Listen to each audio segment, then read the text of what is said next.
So welcome everybody. I'm going to introduce us in a minute, but just to say, really pleased that you come along to our SEND online learning event. It's the first time we've done one of these, so we're really hoping this is going to be helpful for you. So there's a lot of people doing events this evening. You are off camera and off mic, so if you've got anything you'd like to ask, just put your questions in the chat function. We've got a facilitator today who will nudge us if necessary to stop us mid-flow, or we'll have time for questions and answers at the end. So just to remind you not to share specific information in the chat, such as names of people, children, young people, or any of your settings. So hopefully you'll find this really useful today. So the title of today's session is One Planning, what it is and how it can support your child. So I'm Helen Strutt. I'm the Senior Inclusion Partner working in North East Essex. So we work with children from 0 to 25 working in schools and settings. I've got my colleague Emily with me today. Emily, do you want to introduce yourself? Yeah. Hi, my name's Emily Henty. I'm a SEND engagement facilitator in North East Essex, and I work with families and schools and settings. Brilliant, thank you.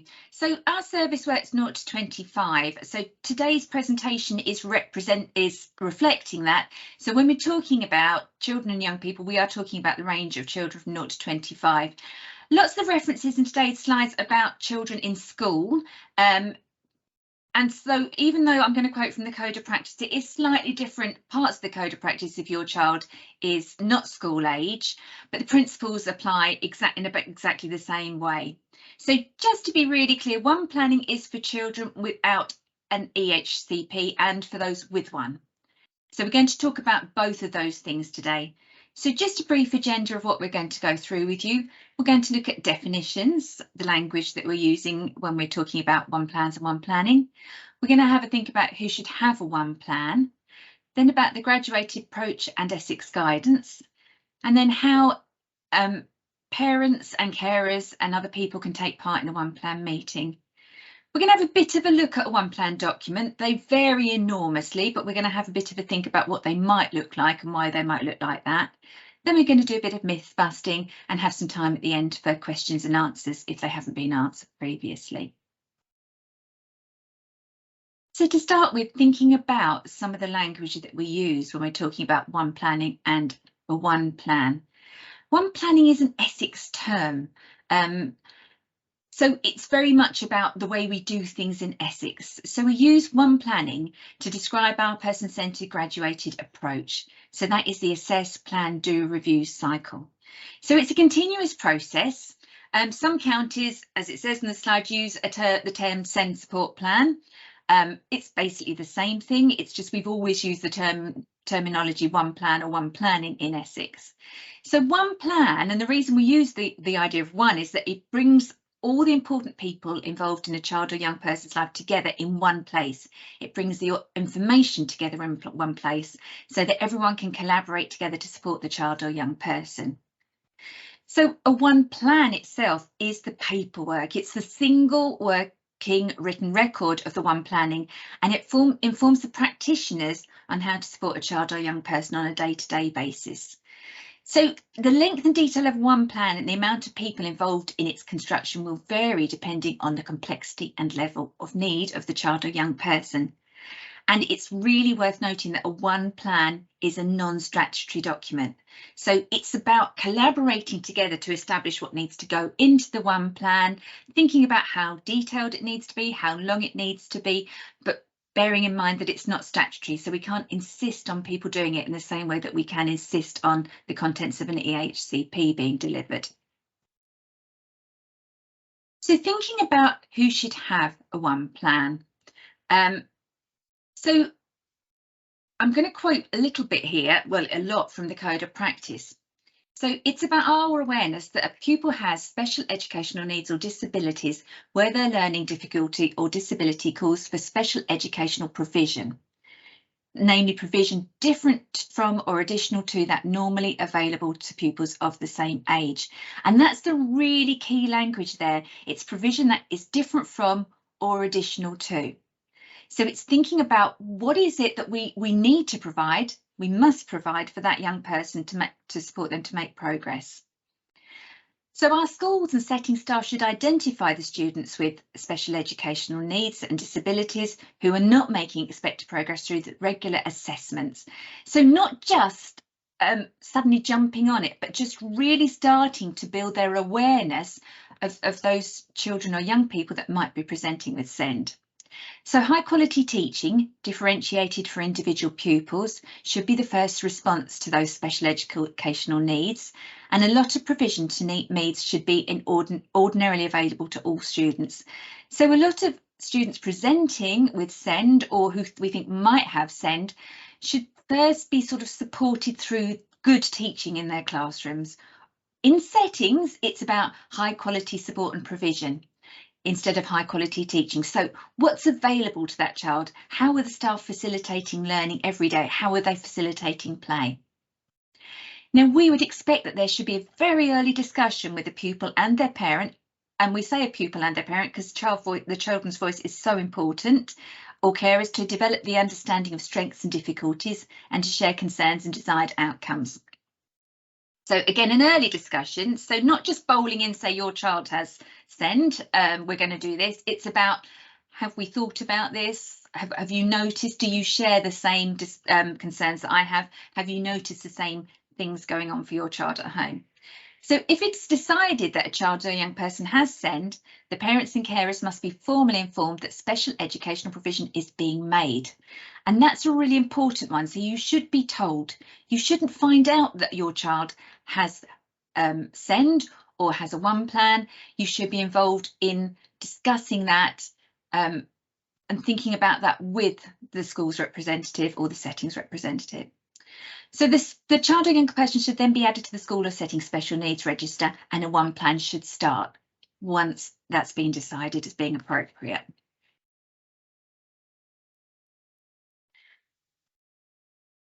So thinking about who should have a one plan, there are 4 areas of need defined in the SEND Code of Practice, and they are cognition and learning, social, emotional, mental health, communication and interaction, and physical and or sensory needs. Now, children or young people may have needs in only one of these categories, or they may have a combination of needs. So we might find that a child has cognition and learning needs and also physical and sensory needs, or they may just have communication and interaction needs. So they may potentially just have a speech and language difficulty. This next bit's really important. Children or young people do not need to have a diagnosis to have a one plan. Practitioners should respond to presenting need rather than diagnose need.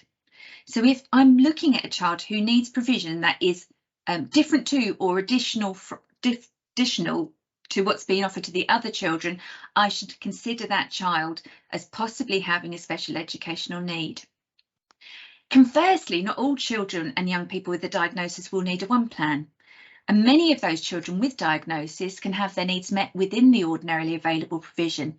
They won't require that different to or additional resource. For preschool children, we have a section 23 that would come in from health. And health would notify education formally that they think there's a possible special educational need. So that is something that comes directly in from health into education.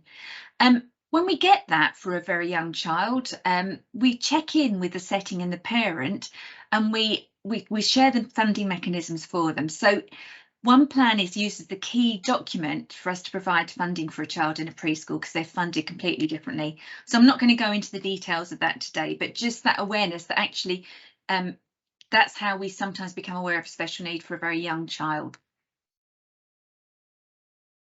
Emily, over to you, I think. Okay. So one planning for children and young people with an EHCP. So children and young people with EHCPs in Essex should have a one plan that breaks down the EHCP outcomes. And there is a clause within EHCPs that references one planning for these students. So as Helen touched on earlier, you don't need to have an EHCP to have a one plan, but if you have an EHCP, you should still have a one plan as well. And that one planning review process cycle should still continue onwards. So this extract is from the EHCP, and it says that it is the responsibility of the education setting in partnership with the child and family to agree shorter term next step targets that move the child towards the longer term outcomes and aspirations detailed in this education, health and care plan. An action plan should set out the activities, strategies and support that will help the child achieve these short-term targets and clearly state what will happen, how often and who is responsible for the delivery of each activity. The education setting and parents should meet at least 3 times a year to review progress towards the short-term targets and to discuss how effective the activities, strategies and support have been for the child. Then we go on to the next slide. So one planning places the child or young person at the centre, and these 2 extracts are from the SEND Code of Practice. And the first one focuses on the parent. So in particular, parents know their children best, and it is important that all professionals listen and understand when parents express concerns about their child's development. They should also listen to and address any concerns raised by children and young people themselves. And we completely agree that parents are experts on their children, and so it's really important to have the parent and carer's voice as part of the one planning process, because you do know your child best. So it's really important that that there is that collaboration with the parent and the setting to really sort of work out those details. And the next one focuses on the child's voice or the young person's voice. So children have a right to receive and impart information, to express an opinion and to have that opinion taken into account in any matters affecting them from the early years. So again, even from nursery age, the child is entitled to share their view as part of this process as well. And where like a child may have a communication difficulty, the school will have tools that they can use to work with that child to still extract information from them and to get their views, so their voice is part of that. Okay, so move on. So we use the graduated approach, and I'm going to talk a little bit about what that actually means, and then we'll talk about how that works in connection with One Planning in Essex.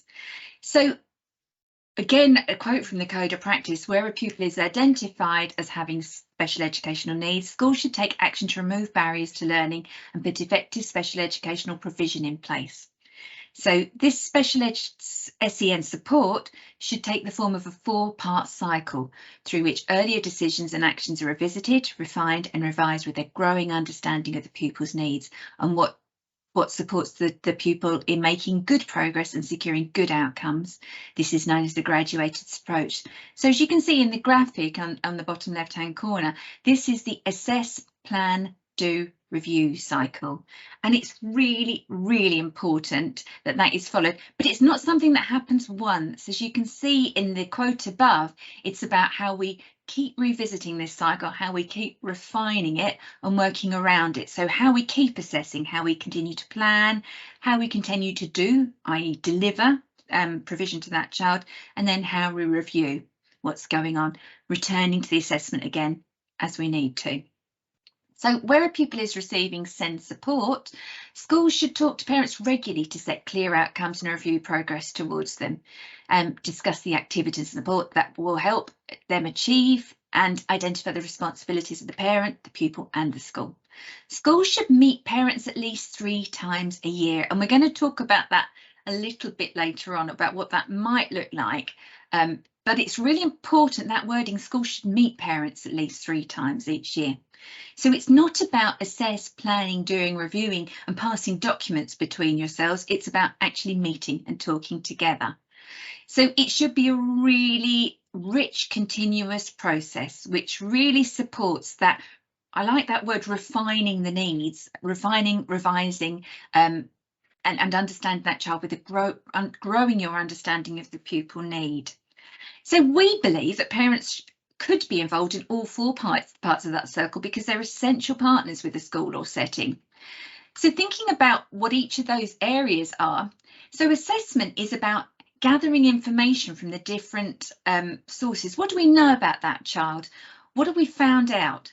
So it's about looking at reports from people that work with that child, maybe from professionals, conversations with the people who know the child well, and not just professionals, and then just looking about what do we know. So what have we found out? What do we know? What have we seen that's important about that child? What do we know about them? And then the plan is the collaborative discussion about who we think could do what, when and why. Then the do part of the cycle is the delivery of those plans. So it's the bit that what actually happens day to day. So what do we see? What does it look like? What actually goes on? And then the review should be a really, really honest review about what's gone well for that child and what's not gone so well. And then a bit of a collaborative thinking about why hasn't it gone well. So throughout the process, there's these really collaborative conversations that involve all parties and perspectives. And then we come back around to assess. OK, so we tried that. What needs to change before we work together again? What changes before we move forward? So it's a really important and dynamic process. Now, this is a little bit interesting because the Essex One Planning Guide, at the point we wrote these slides, was on the Essex local offer. It's actually come down in the last few days, but I'm not going to talk about the guide in great detail, but I'm going to just talk through the graphic because really that describes how One Planning works in essence in Essex and how we see it's working. So as you can see around the outside, when we're thinking about One Planning, we're thinking about who is involved, who needs to be involved, who is going to be key in gathering the information and supporting the child to move forward. Then we have the next thing is the aspirations, hopes and dreams. Have we gathered the aspirations, hopes and dreams of everybody involved? That's really important. Have we thought about preparing for adulthood? And that sounds a really strange concept when you're dealing with a small child. But actually, if we think about where we're working towards with all of our children and young people, we need to start think about preparing for adulthood at a really young age. And then we think about that motivation, what matters, what's really important in this case. So all that sits around the edge of our thinking when we're doing One Planning, and it feeds into our cycle. So I've already talked to you a bit about the assess, plan, do, review, but as you can see in the next layer of the wheel, we've also got appreciation. Really, really important that we remember to appreciate what is it we like, what's going really well, what's really good about that young person. So we really recognise those strengths before we move into the assess, plan, do, review cycle. So just remembering that's sort of how it all works. And then at the middle of the wheel, we've got our outcomes. What are we working towards? What have we agreed we're working towards for that young person? So there's a lot of thought that goes around One Planning. And the guide hopefully will reappear at some stage, but really that's what your school should be doing. That's what your One Plan meeting should do. That's what we're working towards all of the time. Breaking down what it is we're working for, really sharing our understanding of what we're doing for that young person and why. So next we move on to taking part in a One Planning meeting. So here, the schools and settings should be really clear when they are inviting you to a One Planning meeting. They should be planned properly and not done off the back of another meeting because it's convenient because you're there and you just sort of tag it on the end. And you should then expect to take part in it in the following ways. So you get to share what you like and admire about your child, what are their strengths, and it's really important to focus on these positive parts. So those things are going to help what motivates your child and what we can work with, what we can use, what information we can use from their strengths to help with the strategies and the work that we do with the children. You'll also be able to talk about what your child's like at home and what's working and what's not working. And again, with things that are working, you might have strategies and things that you do with your child at home that work really well, and that can be translated into the school setting or the nursery setting. and the school can sort of learn from that relationship you have with your child. And also it is still important to talk about what's not working as well, because again there may be patterns that are showing in the setting and at home.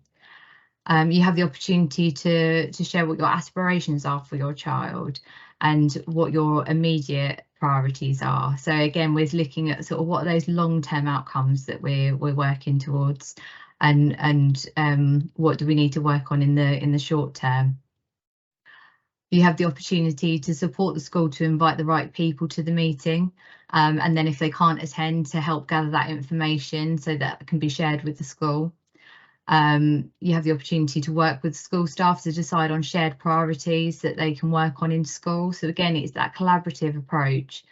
And then is there anything further that you can do to support these at home? And then importantly, joining in on the review of the one plan. So what worked and why?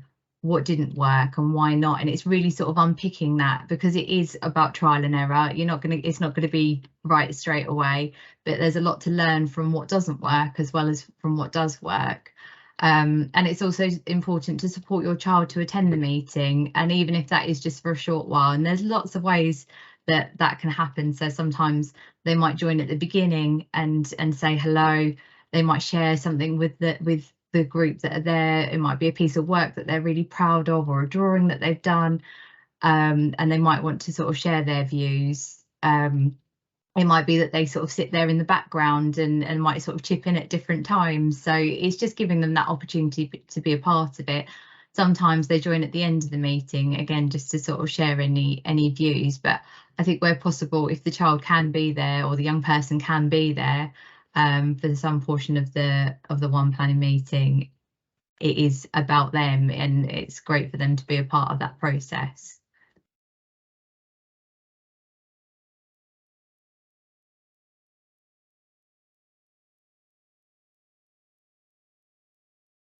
So next we're going to be looking at what a one plan should look like. So they should include the hopes, wishes and aspirations of the child or young person and their families. So this is really looking at what do we want? What does the child want to achieve? What do we feel is important for the child to be working towards? It should include the child or young person's positive strengths and qualities. So what do we like and admire about that person? Because again, as I touched on earlier, it's really important to share those positivities as well. So it should be based on high quality assessment over time. So what do we know? What have we found out about the child or young person? It should identify clear, smart outcomes. So these are specific, measurable, achievable, realistic and time-bound, and they're agreed with the child or young person and their family and how these will be achieved. It should specify and quantify the evidence-based provision to develop the knowledge and skills and understanding of the child and young person. And so that's the who is going to do what, how often and for how long. So it's really giving that structure to the provision and support that's going to be put in place. And then it should include a review. So how did that go? And as I sort of said before, we learn a lot from that part, what's working well and what isn't, and how we can develop that further and do sort of further assessment. What are the gaps? So we've now got an example of a one plan that we want to share with you. It's not a perfect one plan. It's an example to sort of give you an idea of what these sections look like and what sort of information can be captured. And Helen's just bringing that up.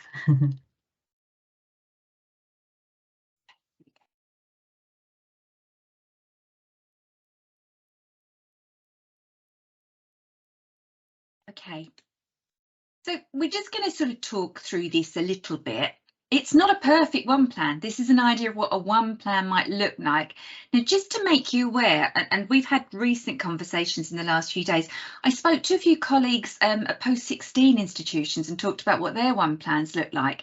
And I think it's really important to note that one plans don't look the same wherever you are. I mean, Emily talked on the last slide about what should be in them. So this is just an example of what it might look like, how we might make that work in practice.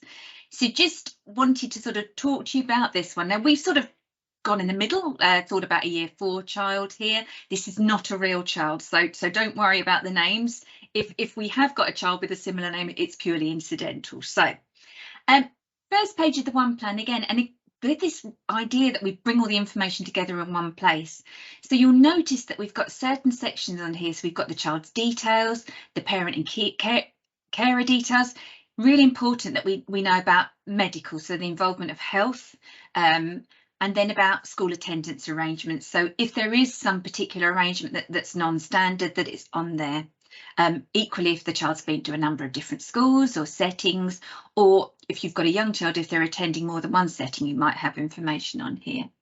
And on the right hand side of this page, we've got a bit more sort of notes about what's going on, so what that might look like. So alongside the child's details, we've got information about actually what happens with that child during the week, and actually the other people that are important in his life. So we know that grandma, for instance, brings Daniel to school.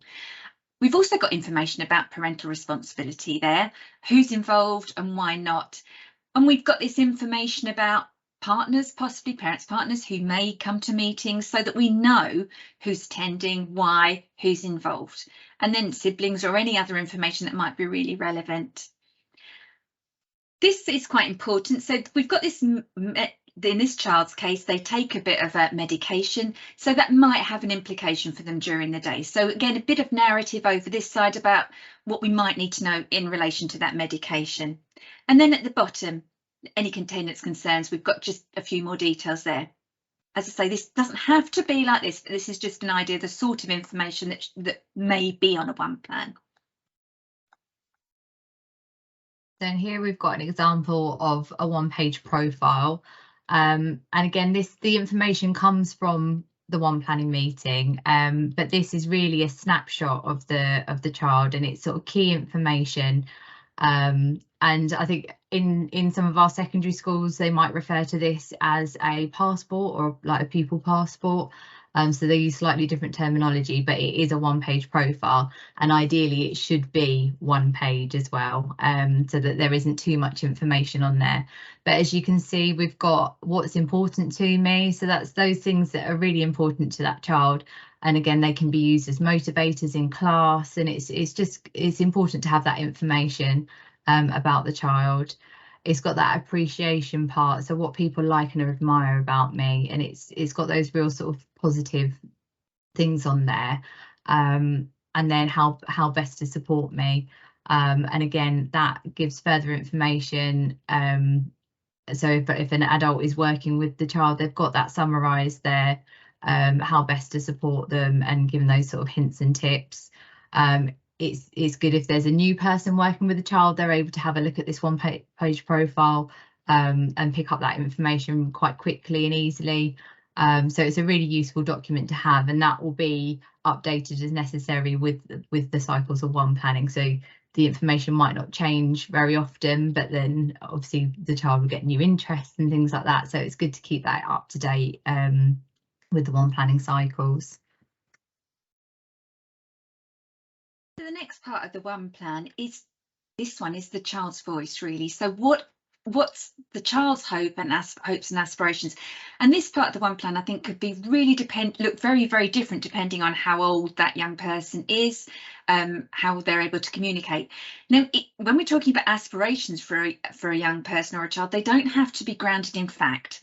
So if a child expresses a desire to be a footballer, for instance, we wouldn't say to them, oh, come on, get real, you know, you're not terribly good at sport. We'd be thinking with them about why it is they'd like to do that, what that might mean to them. For instance, this young person, fairly common, wanting to be a footballer at the age of 9 for a boy. And we'd be thinking with them about, OK, so that means you'll probably need to be fit and healthy. You'll probably need to talk to fans and reporters, and you'll probably need to be able to work in a team. So you can pull things out of anything the child wants. Some children want to be good friends. You know, a child might want to drive a car. So we'd have to be thinking with them about, OK, you know, that's something that you might like to do that. We have had children, though, that want to be fairies. We have had children that want to do quite unrealistic things. And there's more a question around about what is that? What is it that's appealing about that? Why would you like to do that? As children get older, they don't want to be dogs and fairies anymore. Generally, they become much more realistic in what they want to do, and that's fine. So this is about a developmental thing, about thinking about that child's hopes and aspirations at that point in time. We're helping them to look ahead, but we're sort of scaffolding that for them. But it's really important to me that their voice is there, that their hopes and aspirations are there. Now, you might say a very young child cannot share their hopes and aspirations, but I sort of think they can, even if it's on a very, very low level. What is it they'd really like? And it might be something very, very small, but we should still capture that in their one plan. So next we've got parents' views. So again, we've thought about what the child, like what's important to the child, and sometimes we have to think about what's important for the child as well. So it's great to capture the parents' views, and as we touched on earlier, you are the experts on your children. So we look at hopes and aspirations, so what's important to the parents or carers, sort of looking to the future, and it could be long term that you want them to have a family and to have a job and be a member of society. It might be something more short term that's sort of in the here and now. There's sort of no guidance to what your views are. So, and then having a look at what the current focus is for the child. So for this one, a priority for the parents is that they want Daniel to spend more time in the classroom, and so that he's sort of missing out at the moment.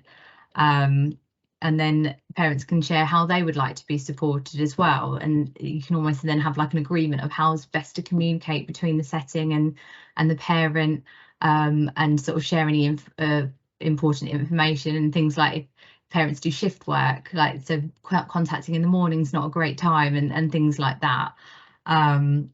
So we've also got sort of what's working and not working, and so here it's sort of divided up to between the pupils' views, the parents' views, and the school. So again, it's about sharing that information. It's that collaborative work. Are there any similarities of things that are working well at home and at school, and from the child's perspective, and then looking at what's not working. So, and how can we change that? So, and also just to note here, we've got the different coloured ink you might have noticed. And with the one planning, as we've touched on, it is a cycle. So we're looking at doing it at least 3 times a year. So rather than having separate documents and sort of having to rewrite it over and over, it's sort of best practice to have it in one document, and then you can update it at each cycle with a different coloured ink. And then that makes it easier to compare the progress that's being made. It's easier to compare the information. And it just keeps it all in one place. It's a working document, and you can really sort of see what's changing and equally what's staying the same, and then that sort of brings your focus to the areas that you need to work on. So this is the bit where we really talk about what we're going to do. So we're really planning for the child. So we've done a lot of gathering of information. We thought about what we're doing. So this is our real sort of nuts and bolts plan of exactly what we're going to do and happen. So just a couple of examples here. So we have to have that outcome on the left hand side, and Emily talked a bit about it being smart. So it's got to be measured, it's got to be really, really clear. It can't be really fluffy, it's got to be really clear. So we're saying, for instance, in this one, by the end of the autumn term, Daniel will be able to stay in class for the lesson input so that he's able to begin the independent task. So we know really clearly what we're working towards for Daniel. And if you remember, that's based on the parents' current priority. They want Daniel to stay in class more. So we tried to be realistic in that. We want him to stay in class more. We're not sure at this stage he's going to stay for the whole lesson. So we're going to be really clear on what we think he could cope with realistically in the next phase, which is normally in the next term. So we then noticing the need. So we're saying what it looks like now. So what's it look like now? What is the need that we're seeing? So in this case, Daniel leaves the class several times each day. And then he can't do the task when he comes back because he hasn't been for the. That's why we prioritise the outcome, because we have this clear need. And then the thinking about the assessment. So where have we got our information from? What do we know? Is there more information that we need to assess and gather before we get together again? So in this case, we've said we need a clearer picture of when Daniel leaves. So we know he leaves a lot, but do we know really when he leaves? That's really important. And then we think about other things that might need to happen. So in this case, we'd have we need to complete some more STAR analyses to gather information. And then we have our clear plan, and you can see that on this particular plan, we've split it between the universal provision, so what's available for everybody, and what's targeted. So what are we going to really do for Daniel that's different to the other children in the class? So we've marked the targeted in yellow. There's quite a lot of targeted provision for this particular outcome. And then we're going to do the do. So who, what, when, and how. So if you notice on this one, we're saying all staff are going to do some of the things we've got there. And then Mrs. Brown has been singled out to do something particular. So she's going to gather pupil interview. Other people are going to gather other information, and other people are going to support other parts of this. And on the right hand side, we've got the review. So this is what we'd come to after we'd been letting the plan run for a term. We've agreed it's by the end of the autumn term. So this review is likely to be early in the spring term. In the second example there, we've got this. Daniel will be able to engage with an independent task for 5 minutes by the end of the autumn term. Now with this one, it's a little bit different because our need really describes what it looks like for Daniel. So we know he's slow to settle to an independent task. He needs an adult to start him off. So we recognise that. We know he can settle for about a minute before he's distracted. And when we think that's to do with Daniel's ADHD, so parents are going to sort of have made a decision, and this has been discussed in the meeting, to talk to the paediatrician to explore medication if they think it might help. So again, we've got some really focused things, some targeted things we're going to do to support Daniel to engage and settle to do an independent task. So you can see Mrs. Gray is going to do something very specific. Mrs. Phillips is going to do something very specific. So we've got quite a few things. We've got a focused desk that we're going to put in, something very, very specific that we're going to do to support Daniel. And then in the review, we talk about what went well, and then we talk about what didn't. So in our review, we've said the focused desk might have sounded like a great idea when we met. He doesn't like it. He's away from his friends. So we had to be really honest in our review about what didn't work, why it didn't work, why we think it didn't work. It's okay to say it didn't work. And people have this thing sometimes that they have to say it worked well, and they don't actually. They have to say it was a good idea, didn't work. Just going to go a little bit on to the next page because we've got a slightly different one for the last one. So by the end of the autumn term, Daniel will be able to ask for help in the classroom and on the playground before becoming dysregulated. Now, Daniel's hopes and aspirations were earlier on to have friends. So this works towards what Daniel wants. He wants to have friends. We want him to be able to have friends, but we know he's easily dysregulated. So we can see where the need is now. So what does it look like now for Daniel? He likes football, but he can get into disagreements. Equally, we have that bit out in class. He calls out in class, doesn't put his hand up to ask for help. So our provision in this case is mixed between universal provision, so what's put on that will support Daniel for everybody, and targeted provision. So you can see that actually it makes sense if we've got clear rules for football for all children. It makes sense if we've got positive rule model reminders in the classroom, so all children should be reminded to put their hands up, and we need to make sure we're praising all children when they're asking for help appropriately. But we've got these targeted provisions as well, so we're going to make sure that Daniel has, in addition to that, additional to or different from, access to the lunch club when he's dysregulated, and a clear social skills group. And we can see over here that it's on a Thursday afternoon and it's a socially speaking group.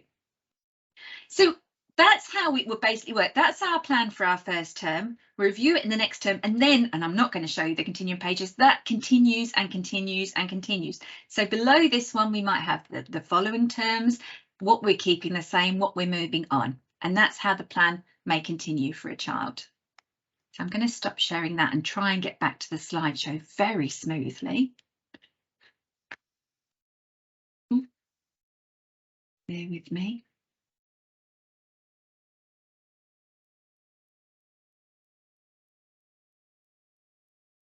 I don't think that's sharing yet, Emily, is it? Not yet, no. Okay.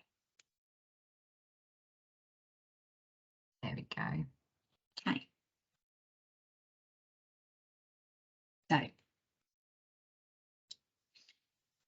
Just to go back, we've got that slide. So that all the things that we've said a one plan should look like, hopefully they're all there. We don't think this is the best one plan in the world, do we, Emily? We just think it's on the right lines. Do we ever see a perfect one plan? Probably not. Probably not. But it's a working document. That's what's really important. We don't want a one plan to be a document everybody's worked on and then is popped in a drawer. You know, we should go in a classroom, we should go in a setting. Everybody should know what's going on for that child, what we're doing and why and how. So it's really important that it's a very open key document. The next we're going to do a bit of... Just to say we've got 10 minutes left. Yeah, lovely, thank you. As a timekeeping. So so next we're just going to do a little bit of myth busting. So the first one we've got here is that children and young people with a medical diagnosis, so for example ADHD, should have a one plan. This is actually false. Children and young people whose needs can be met within universal or ordinarily available provision do not need a one plan. So they may have a diagnosis, but if their needs can be met with the support that's already in place for all pupils, they won't need a one plan. However, conversely, many children and young people without a diagnosis but presenting with a need will need a one plan. We've got an example. So a possible exception to this would be where a child was receiving additional provision from a specialist such as a speech and language therapist. If they're involved, then a one plan would be important here because it integrates the targets and provision and support that's been recommended by that professional, and you're also able to document the progress that's being made. And this provision would go above the ordinarily available. So the next one, that one plan should be reviewed termly. This is true and false. So one plan should be reviewed at least every term, but for some children and young people it might be appropriate to have more frequent one planning. So again, a few examples where this might be appropriate is if a child was at risk of permanent exclusion, so they might need a little bit more monitoring, or if the child had more complex needs or developing needs, that might need to be more closely monitored. So again, it would be agreed with the parent and carer that actually we need to do this every half term, or we need to do this every 4 weeks, and so you sort of have that agreement and expectation and come together, and that in itself can be reviewed ongoing. So it might be now, okay, now we can sort of move on to termly. So it's just that sort of minimum expectation is every term. So the next one, all the important people in a child or young person's life could contribute to their one planning. So this is true. So again, it's part of that discussion.